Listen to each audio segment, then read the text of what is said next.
What was that, Teddy? Did you have something to say? Well, that's hello from Teddy and welcome to Pet Talk with me, Anna, and T. We are joined today by Steph Cronin, who is a behaviorist and who also helps us all when we need help with our puppies. So, hi, Steph. Hi, Anna and Teddy. Well, we are both very happy to see you, but Teddy's disappearing from shot here. There he is. Teddy's tired. Yeah, Teddy was sleeping. He's made an appearance, but I reckon he's going to, maybe not want to go back to sleep. Having got caught in a very big shower, he decided getting dry and a nap would be a good thing to do. Good idea. So, let's hear about you, Steph. Tell us about what you do and what your approach is to dog training. Sure. Well, I'm based in Dublin now. I started off my dog training life in the UK, and I moved back to Dublin in 2017. And at the moment, what I am doing, I'm doing puppy classes here in Dublin. I do social walks for nervous dogs. And I suppose the other thing I have done traditionally, it kind of cooled off a bit with COVID, but my other area of interest is dogs in the workplace. My first book was about facilitating dogs in the workplace. So something else I do is go into offices and help people develop dog-friendly policies for having dogs in the workplace. And I suppose recently my big project was the puppy book that I wrote with Turid Rugas. And I also do some teaching with the Nordic Dog Trainer Center with Lisbeth.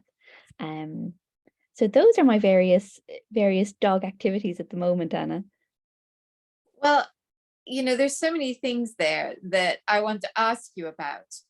But I think the first one is going to be dogs in the workplace. How exciting. So I can see why I might want to bring my dog into work, but others might not agree. So what is the benefit do you feel about having dogs in the workplace? Well, it's funny you should say that, because I suppose the reason I started looking into dogs in the workplace was when I was working in London. I was meeting quite a few clients who were bringing their dogs into the workplace. And obviously when I start meeting dogs, it's because there is a problem. And initially I was quite shocked, because I sort of thought for the dogs, it's obviously much better to be going into work than being left home alone. So initially I was quite surprised that the dogs, I suppose, were struggling in the workplace. But once I got into the workplaces and started meeting these dogs and hearing a bit about their routines and the situation in the office, it became quite clear to me why it could actually be quite a stressful experience for the dogs. And at the time I was doing Turid's education in the UK. She ran it in 2016, 2017, and we had to do a final project. So I decided to put together, it was just going to be an ebook about the best way, I suppose, to avoid those pitfalls. And as you say, what are the advantages? I always think about this in, I suppose, 3 different streams, because there's the advantages to the dog, the main one being that they're not left alone and they get to be with their human, which is generally one of the things that's pretty high up on their agenda. For the staff in the office generally, there's lots of benefits. They found that dogs reduce stress, that they improve social cohesion, that they actually increase productivity. That's one that always surprises people, because people think if there are dogs in the office, no one's going to do a tap of work. And then for the employer, there's lots of advantages as well, because it increases employee retention. I think it was one of the big dog magazines, Dogs Today, or one of the big magazines did a survey, and they found that something like 60% of dog owners would take a pay cut if it meant they could take their dog into work. So it's really good for the employer to build that, I suppose, staff loyalty. And then for the human whose dog it is that's going into work, it takes the pressure off in terms of dog sitters and doggy daycare. So those are some of the advantages for the various individuals involved. do the dogs not get bored? Because this little guy who is currently sitting here going, what's the next fun project, Mum? Yeah. Would be really bored if he was in an office. Yes, well, I suppose our pet dogs are generally a lot more active than dogs are in, I suppose, less human-y contexts. When we look at the studies that have been done on the various free-ranging populations of dogs, they are sedentary a lot of the time. But one of the things that I talk about a lot in that Office Dogs book is, I suppose, offering them the right sort of stimulation and in the correct quantities. Just as an example, when I started off on this, what a lot of people were doing, like yourself, they were thinking, oh my God, the dog's going to be really bored, need to do something with them. So they were maybe taking them out to the local park at lunchtime to chase squirrels. And the dog was coming back totally adrenalized and high as a kite and was really struggling to settle then. But it was coming from that place of, this dog needs something to tire him out because I need him to sit still for the rest of the day. Or people were going jogging with the dogs, or they were bringing them to the dog park for lots of manic play. So while they were providing stimulation, it wasn't necessarily the right sort. So one of the things that I encourage people to focus on are bits of mental stimulation for the dog in the office during the day. So maybe having things like treat searches for them to do. If you need to go and see a colleague on another floor, bring the dog with you, because it's those little things. They like to get up and move around and see a new environment. And if we don't rush them and we let them take their time, that in itself can be quite stimulating. And for a lot of dogs, when they're in the office, there's a lot to take in. There's all those comings and goings, the different people. So they're doing a lot of communicating. And I always compare dogs in social situations, both with humans and with other dogs, that it's like us when we go to a wedding and you have to keep making conversation with all those new people. And it's really tiring when you're not just with your own kind of group that you know very well, when you're with new people and you have to keep making the effort. You could say, would humans not get tired sitting at a wedding? Well, that's sitting around at a wedding, but generally we have to keep making an effort. So it's quite tiring. And I think for dogs in the office, it's quite similar. There's quite a lot for them to contend with, and a lot of relationships for them to manage. So they're doing a lot, even when it looks like they're not doing a lot. Yes, and I can certainly see in an office situation, my little guy is very social, and what he would be wanting to do is talk to everybody. Yeah. And it would take him a while, but I reckon it would take him about half a day to to settle in. But then if he was going every day, I expect that would be quicker. So I can see that. You said something that I thought was really interesting. You said that pet dogs are more active than dogs who are left to their own devices. Yeah, so there's been a lot of, you might be aware of this, but there's been a lot of research done over the past maybe 20 years into different populations of free-ranging dogs, sort of in India and Italy and various other places. I don't know if you've come across Sindoor. Do you know Sindoor Yes. Kangal in India? But she's done lots of research into it as well. But in all of these studies, what we see is that the dogs spend an awful lot of time sleeping or at rest. Whereas when we have dogs, we have this idea that we have to constantly be entertaining them and providing them things to do and bringing them for walks into the dog park, into agility classes and to hydrotherapy sessions. And then, we're doing an awful lot with them.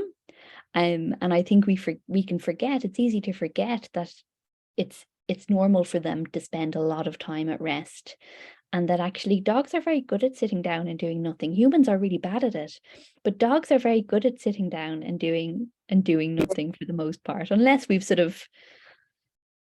suppose we've trained them to not be. But a lot of dogs who I meet need to be doing less rather than more. Teddy spends a lot of time doing nothing. He spends a lot of time resting. And that's generally when I'm working, apart from now where I've woken him up and he's going, well, look me up and what's going on. Yeah. Generally speaking, when I'm working or washing up, he's quiet. It's when I'm doing things he thinks he can participate in. Yeah. That he thinks, okay, what's my job? Give me a job, because he does love a job. Yes. So he loves a job. He loves to be working. but he does spend a lot of time sleeping. But that's made me think about working dogs. How it's quite a contrast, isn't it? Because you've got your street dogs, your free ranging dogs, you've got your pet dogs, and then we've got working dogs. Is it that they're just really adaptable? I mean, depending, I suppose we should clarify what we mean by working dogs. I'm generally not a big fan of working dogs. It's not that I object to the idea of them working, because as you say, most dogs do like a job. But I think the problem is with most working dogs, we forget that they're dogs and we expect them to work in a way that humans would work. And even so, one thing, and this is very controversial and I may upset some of your listeners, but one thing that I really hate to see is a guide dog, or any of those sorts of working dogs. At least if you take something like, say, a sniffer dog in an airport, the behavior that they're carrying out in all that sniffing is actually a behavior that dogs in the right context will enjoy and will choose to do. The problem that I see when we have them in the airports is that we're forgetting that dogs need so much sleep and rest, and we're working them, which I don't like. With assistance dogs, if we maybe you don't want to go there at all, Anna, maybe it's too controversial, but with assistance dogs, what I don't like is that we're training them to behave in ways that are not at all natural to dogs. And I've never heard anyone with an assistance dog or a guide dog think about what the dog actually needs in terms of their day-to-day lifestyle, thinking about how much a dog sleeps and their social interactions and how they normally move. I remember once when I was working in town in Dublin, and there was a guide dog and his human sort of coming along the road, and what the human obviously didn't know was that right ahead of them, outside the government buildings, there was a protest happening, and there was a guy standing there with two big Doberman dogs, and the guide dog just froze, because if he was not in that situation, what he would have obviously wanted to do would have been to curve around those dogs and give them space, but he couldn't do that because he was expected to walk straight on, and the owner didn't know why the dog had stopped. So I stood in between and split so that the dog could relax and go past. But I think a lot of the time they're put in situations that are very difficult for them, and they don't get enough sleep. They don't really get days off. They have an awful lot of separation in their life. They're taken from their mum, and then they're trained, and then they're taken from their trainer, and they're given to their human who they work for, and then they're retired and they're rehomed again. So I think for the dog, it's probably not a very nice existence. So you're making a distinction between dogs who are working or expected to be on the job all the time. And when I was talking about working dogs, I hadn't even thought about that. I was thinking about sheepdogs. Oh, sorry. I was thinking about dogs. I was thinking about dogs that are taken hunting and things like that. I had not even thought of that. So that's a very interesting perspective. Yes, sorry. Oh, and then a whole rabbit hole there, Anna. Do you want me to answer what your original question was? No, not at all. I think that's very interesting. I would never have given that a thought. I mean, what I would say about many service dogs is that they are very loved by their humans. And I'm sure that most of them are very well cared for and do get the chance to rest and sleep. But it's a very interesting perspective you've got there, and it's definitely food for thought. So it's and you do see assistance dogs where I have heard people with assistance dogs talk about how the minute the vest comes off, their dog is off duty and they're being dogs and they're playing, etc. So I think this is very much depending on who they're working with. Mm. But then that is the fate of all dogs, that it very much depends on who they are with. Yes, it does. It does. But I do think, I think when I've thought about this in the past, what I figured was that in order for the dog to get adequate rest and downtime, you would probably need to allocate 2 to 3 guide dogs to each person, which would obviously create huge demand. But as I say, I know it's something a lot of people disagree with me on. But I wouldn't want to be a guide dog if I was a dog. You can be Teddy instead. Okay. Teddy looks very well looked after. I think I'd much prefer to be Teddy. Teddy is a very well, well, he's got a lot of freedom, as much freedom as possible to give him. I give it to him. So that's a nice thought. But I understand what you're saying about, the fact that dogs do need freedom, and they do need to be able to make choices about what they want and what they do, which brings us then to the topic of training. Because what does that mean then when we are faced with training a young dog? I suppose when I'm faced with training a young dog, what I'm trying to think about is what are the life skills that they actually need. When people come to my puppy classes, they never learn to teach their dog to sit or to lie down or to do puppy press-ups. And the way that I think I would often teach maybe a stay or a recall would be quite different to how you would do if you went to an obedience class. So I suppose it's about trying to strike the balance between giving your dog enough skills so that when they're living with us, they can have that freedom, and not training them so much that they're automatons and they don't have any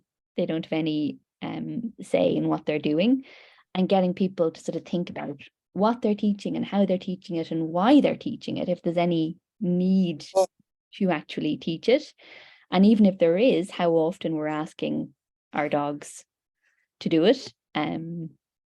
Because even though I don't teach sit in my puppy classes, probably 95% of the time, by the time the puppies come to puppy class, they've already been taught to sit. And the humans are constantly asking them to sit. So I suppose it's about being mindful. It's about having good reasons for teaching them what we're teaching, and I suppose then using that teaching responsibly so that it benefits the dog as well as benefiting us. Well, I mean, I can tell you that I taught Teddy to sit in the first 24 hours that he came here. And the reason I did it was to save my legs from being shredded. Okay. There was a very good reason for teaching him to sit. Yes. As being an excitable puppy, and my skin is very delicate on my legs. And even though I was wearing trousers, because I was being sensible, even though I was wearing trousers, you know what they're like. Their claws are very sharp, particularly when they're puppies, it seems. And he'd come running at me, and my shins were going to be in tatters. And so I very quickly taught him to sit, and it was nice because there was one of those things where he learned not to jump at me in the nicest possible way, because I offered him a distraction. Hey Teddy, you sit. and that would be the useful thing there. So just to slow him down a little bit and save me, that's why I did it. Why would you not do that, is the question. Why would I not do that? I suppose there's a few reasons why I wouldn't do that. I can totally see why you did it. And I think that's much better than, punishing the dog for nipping or throwing them out the back garden every time they nipped or anything like that. There's a few reasons that I wouldn't do it. I suppose from a physical perspective, it's quite a hard thing for puppies to do, to keep sort of sitting, especially if we've got wooden floors or laminate floors or tiles or any of those slippy surfaces, because of course their bodies are really incomplete. So because they do learn it so fast, it does tend to become one of those default things that people are asking their puppies to do again and again and again and again. And for their little kind of underdeveloped bodies, it can be quite strenuous for them. And I suppose as well with the nipping, it is totally normal for puppies to do a degree of nipping. But what I generally suggest people do as a first port of call is try to focus on the issues behind the nipping, look at what could be happening for the puppy, and try to deal with those first before you try and deal,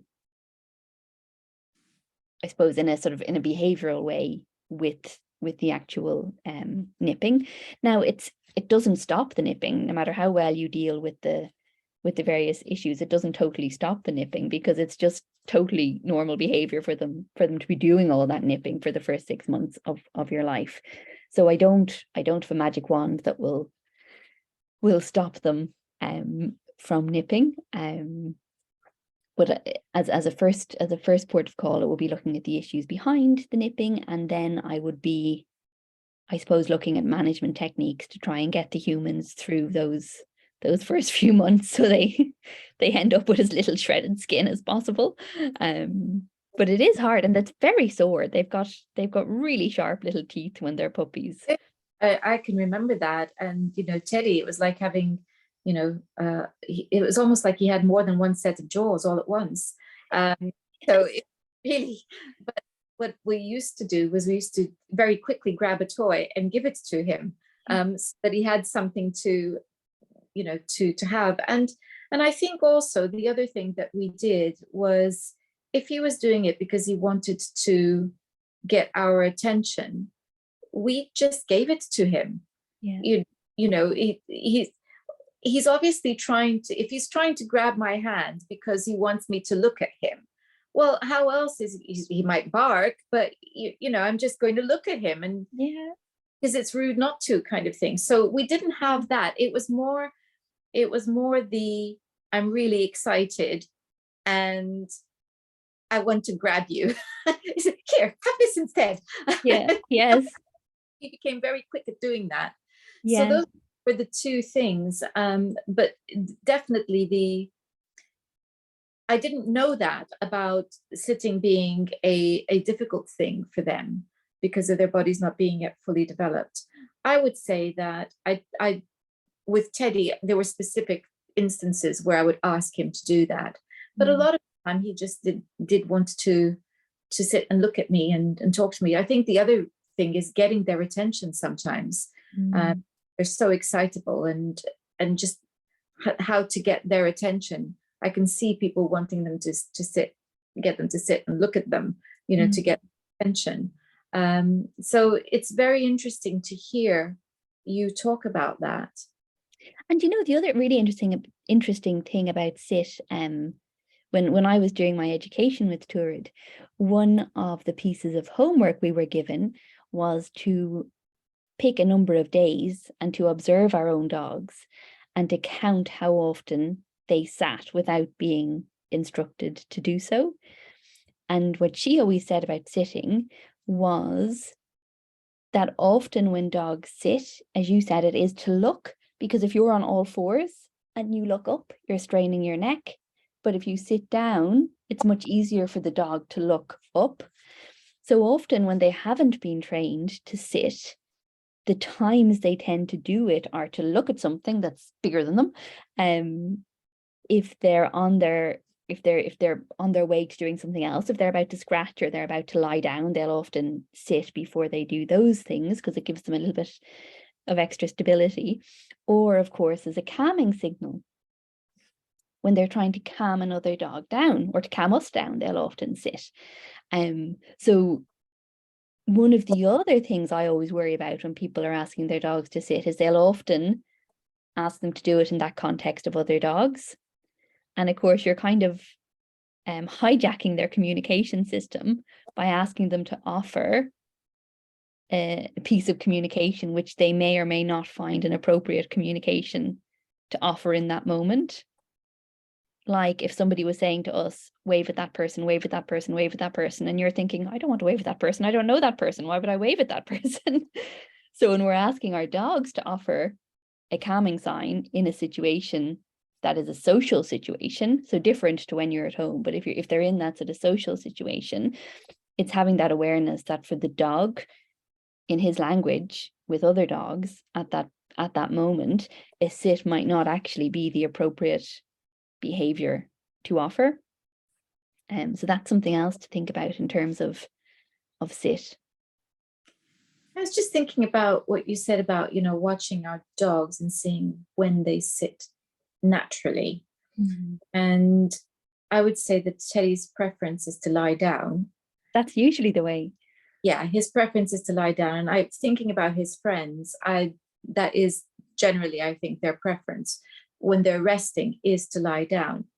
And the sitting is there when he is watching me doing something. Yeah. So if I'm cooking, he'll be right there watching me. Yeah. He'll be his best sit possible, so he can watch. If I'm sitting down and he thinks that I could potentially be persuaded to share something with him, that's when he does sit. In fact, I rarely have to ask him to do anything of that kind, because he generally will just offer the behavior that suits him. And that's just very interesting what you said, because it is in that context he will sit. That takes me back to puppy class too, because let's just say that Teddy stood out. He stood out because he thought puppy class was the most boring thing in the world, apart from the bit where he got to socialize. Whether it was socializing with humans or dogs, it didn't matter. But as long as he was socializing, he was happy. At all other times, when other dogs would be sitting nicely whilst we listened to the teacher, Teddy would be digging, because we were on a soft floor in a stable. So he could dig. We used to joke that he was trying to get to Australia, just the way he was always digging. And that was because he was bored. He was so bored that he would dig. Sit, no, he was just busy digging. That's what he did. So it's just, I was just thinking about that. It's quite a thought, isn't it? Yes, it is. It is. And that digging is often a displacement behavior. When they are feeling a bit sort of stressed, they'll dig. And I sometimes I try and keep everything as low stress as possible in my puppy classes, but sometimes when they get wound up, they will dig. I do my puppy classes outdoors. And the other really interesting thing about that I came across quite recently, it wouldn't necessarily apply in the stable, but in the soil, there's something called, see if I can remember, is it Mycobacterium vacui it's called? But it impacts the serotonin receptors in the brain. It has an immediate calming effect. It's part of the reason they think humans find gardening therapeutic, because when we have our hands in the soil, we're coming in contact with this smell. So again, if the dogs are feeling a bit stressed out, to dig and get their nose into that earth is going to have a really nice calming effect on them. So it can be a sort of self-calming thing to do as well, which is really interesting. Actually, looking back, you've just made me think, because looking back, I question the wisdom of holding puppy classes in a stable, because the smell of the horses might have been not so pleasant or stressful. Yeah, or super distracting, really interesting. Yeah. You can smell this other mammal, and where is it? Yes, indeed. And he's not keen on horses. Okay. Maybe that's why. Maybe he associates them with all that frustration when he was a puppy in puppy class. Very interesting. He can walk past cows without batting an eyelid, but horses, he's really not that keen on. Funny. So we think about that. But how fascinating what you're talking about. This bacterium in the soil, and the link with serotonin, because he and I've seen his friends do it, but he seems, because he seems to be especially scent oriented. That's I know that they're all scent oriented, but you know how some dogs are sniffer dogs.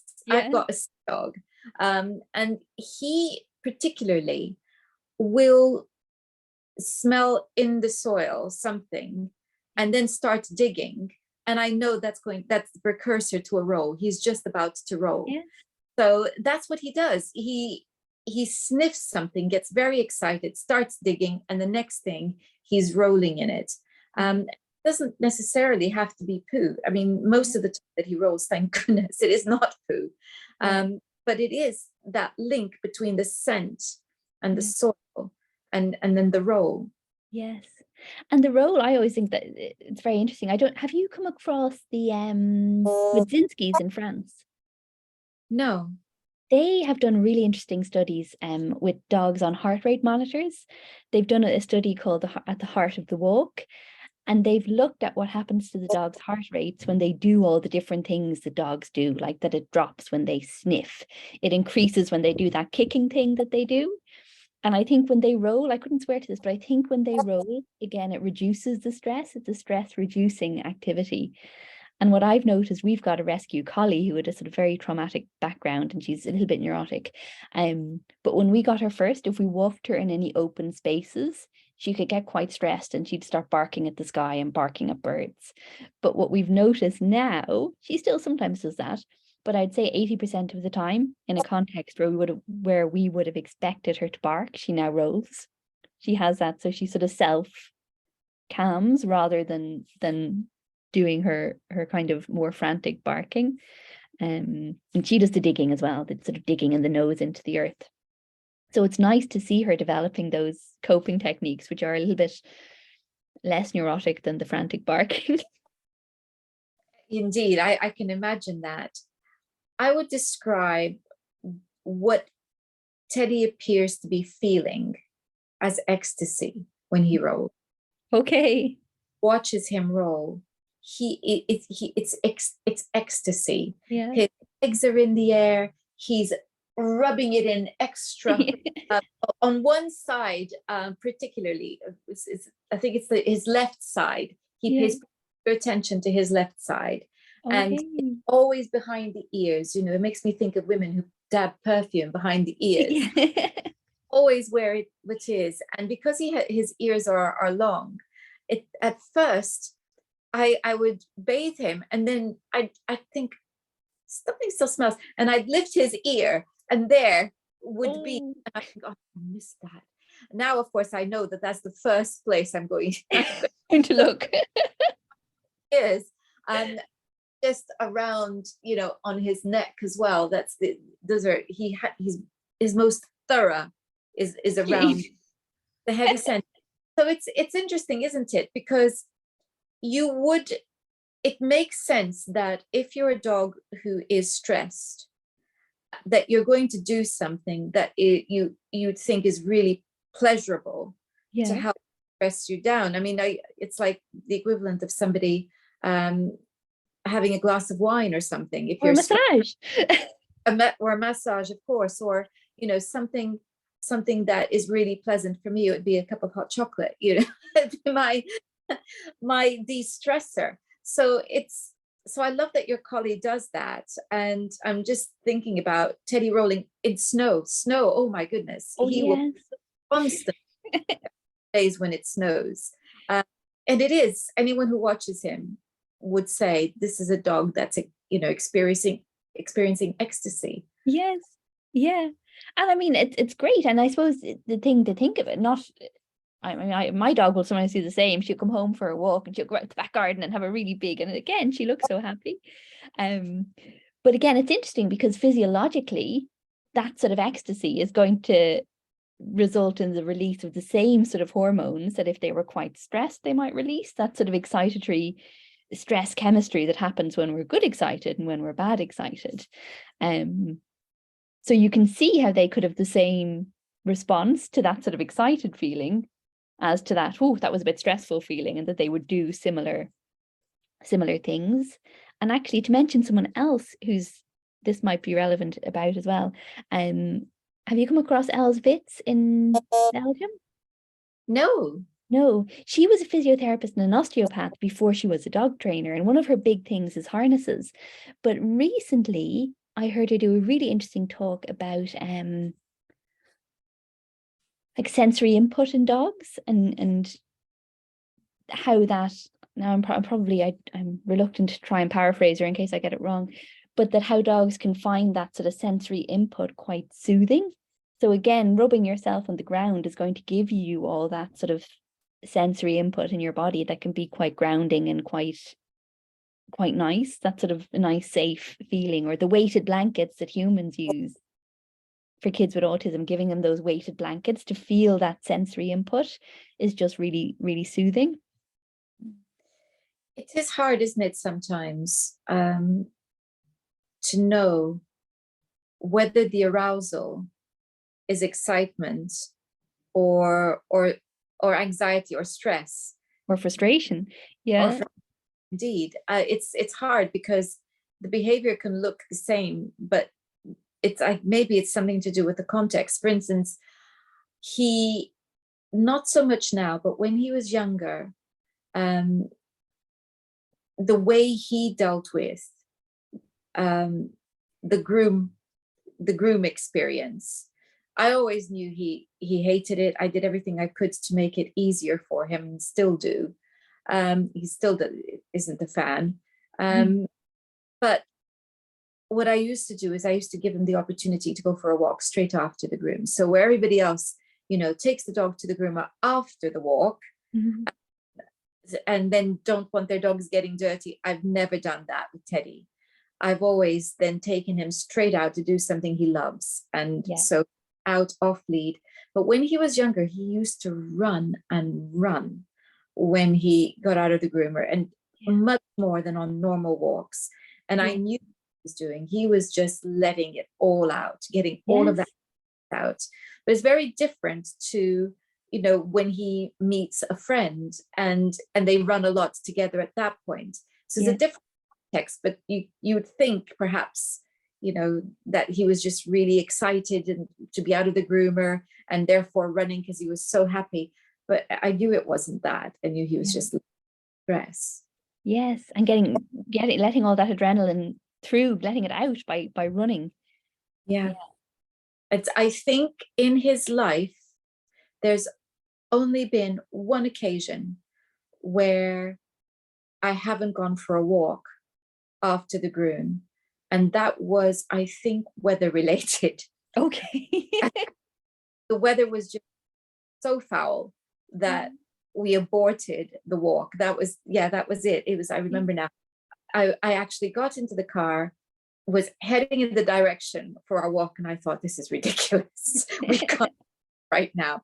That's the time, because when he has a groom, he does get very, very stressed, and I don't want him to not have that freedom of being able to run and be free, even though he doesn't so much now. Doesn't feel the need to do that anymore. He still loves being out. I can see he's like, oh, that's over, thank you. Yes. Onto something nice now. Yeah. Well, it's you've given us quite a lot to think about, and I think I am very much looking forward to reading How to Raise a Puppy, your book that you cooperated with Turad, and regular viewers of Pet Talk may remember the interview I did with her last year. So I'm going to put a link to you and your website and what you do in the description box. So Steph, what is it? The website is www.steffsdogtraining.ie. Steph's Dog Training and .ie, because it's Ireland. It is Ireland, yes. Okay, so I'll be putting that in the description box along with your book as well. Great, thank you. I'll also put a link to the interview I did with Turad for those who missed it, but with Turid, who would like to watch that, or if you'd like to watch it again. Thank you so much, Steph, for your time today. Thanks, Anna. Thank you. And thank you all for watching. Now, next time, we're going to be talking about cats. It's not something we do very often on Pet Talk, but I'm delighted that our feline friends have someone willing to come and talk about them. Until then, goodbye.